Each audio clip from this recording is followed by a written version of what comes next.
This is Local Edition. I'm Brad Pomerance. We're coming to you from San Diego County. We are joined by Jerry Kern. He is a councilman in the city of Oceanside, but also a member of the San Onofre Community Engagement Panel. And I want to talk with you about San Onofre.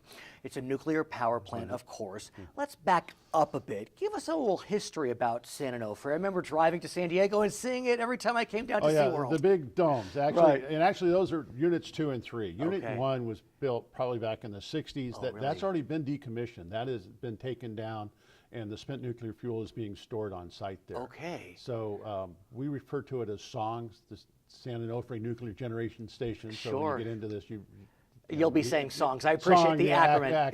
Yeah, we cut back And time. so, but for many years, San Onofre has been providing energy to our state with its sister nuclear plant, Diablo Canyon, in San Luis Obispo County. Right, and unfortunate the turn of events, both of them now are going offline. And or we'll- actually, San Onofre is offline. Yeah. Diablo Canyon is planned to go offline. And I want to talk about that because what's so interesting, I can remember as a kid, I'm dating myself and I'm giving a little bit away about my family. My aunt would drag me to anti-nuclear marches and stuff.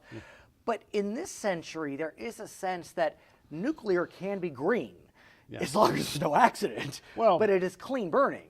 Yeah, and that was one of the hopes, that if we could solve the waste issue, that nuclear power is very green. There is no emissions. Right. The idea that you produce electricity, so there's no carbon footprint from a nuclear power plant.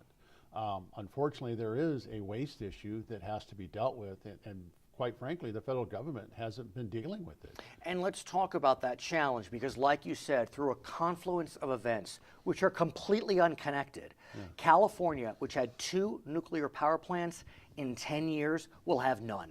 Right. Diablo Canyon is going offline. There are concerns about earthquakes and other matters. But here in San Diego County, San Onofre is already offline and has been that way since January of 2012. What happened? Well, I don't know all the details of the story, but quite frankly, when they repowered the plant and they put in the nuclear, the steam generator system, Mitsubishi Heavy Industries Japan was the contractor. They installed the system, and what happened, and I don't know the legal portion because it's going to happen, basically the tubes inside started vibrating. Right. What happens on a pressure water reactor is you have the nuclear fuel that superheats the water, it goes to a heat exchanger, and then that exchange water goes to steam generators, and then it has a cooling system. Well, it was in that heat exchanger, those tubes, that started vibrating and started wearing holes in themselves just after the repowering of the plant. So it got to the point that they had to make a decision. Southern California Edison was one of the owners, Sempra or SDG is the other one, and actually, strange enough, the city of Riverside and the city of Anaheim, Right, I knew that, Anaheim yeah. are part owners too. The decision was made just to shut it down, and so now it's in the decommissioning process. So let's talk about that process because that is a process that does not take a week, 3 weeks, or 3 years. Yeah. It is a very extensive process because, like you described, there is the spent fuel. Right. Explain what that is, sir. Well, the fuel for a nuclear plant, and it's these pellets, Right. these uranium pellets, and they're actually in these long tubes about the size of a pencil, but they're extremely long. And that's what generates the nuclear fuel, or the nuclear reaction. That gives us energy. When they're decaying, that gives off the heat that actually produces the power. Well, right now, we have to do something with those rods, those fuel rods. And the ones from Unit 2 and 3 are actually sitting in pools inside the big domes.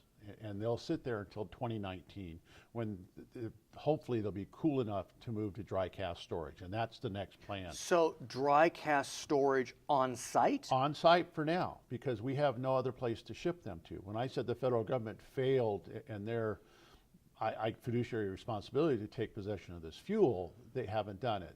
The Nuclear Waste Act of 1982 says that the federal government would take possession of all the spent nuclear fuel at a permanent storage facility. Now, there were discussions about moving fuel to Nevada, I remember. That was the Yucca Mountain. And that didn't go so well.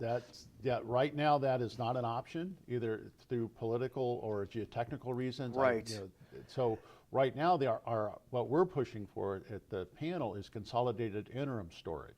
And that interim storage site's New Mexico and West Texas. And let's talk about those, because those are strong possibilities. Literally, the spent fuel rods would be transported somehow to New Mexico and West Texas. West Texas. Let's talk about that transport.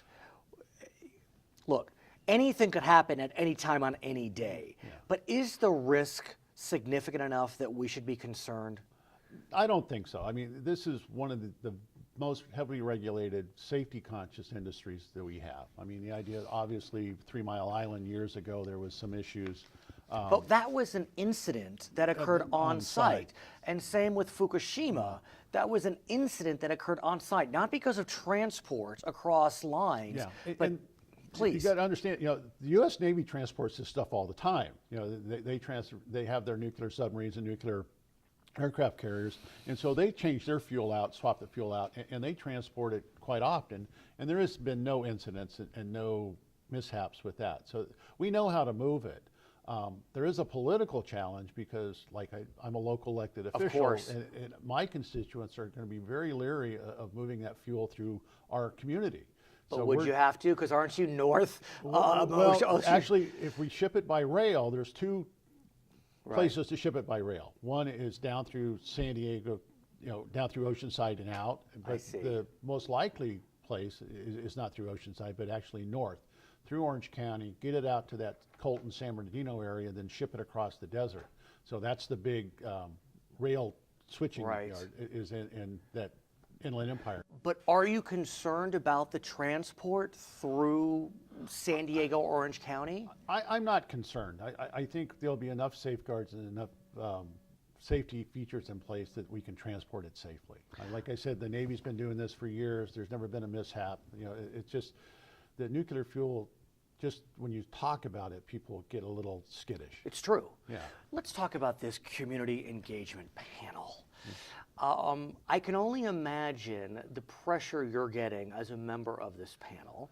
What are you hearing from your constituents? Well, actually, I think this is the movement of the fuel off of San Onofre cuts across all lines. The environmental community wants it gone. The Senator of California Edison wants it gone. The communities that surround San Onofre want it gone. So we're all moving in the same direction. We have to get legislation through the federal government to change the Nuclear Waste Act of 1982. So the Department of Energy will take possession of it when it goes to consolidated interim storage, the West Texas or New Mexico site. Well, do you expect Congress to move? Well, they haven't been moving on much lately.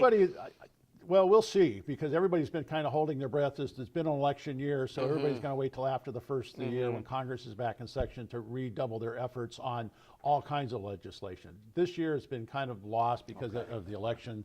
But the effort's been being made, and so we'll see where that goes, but I think everybody will want to do that. His name is Jerry Kern. He is a councilman in Oceanside looking at the Songs nuclear power plant. I'm Brad Pomerance, Local Edition.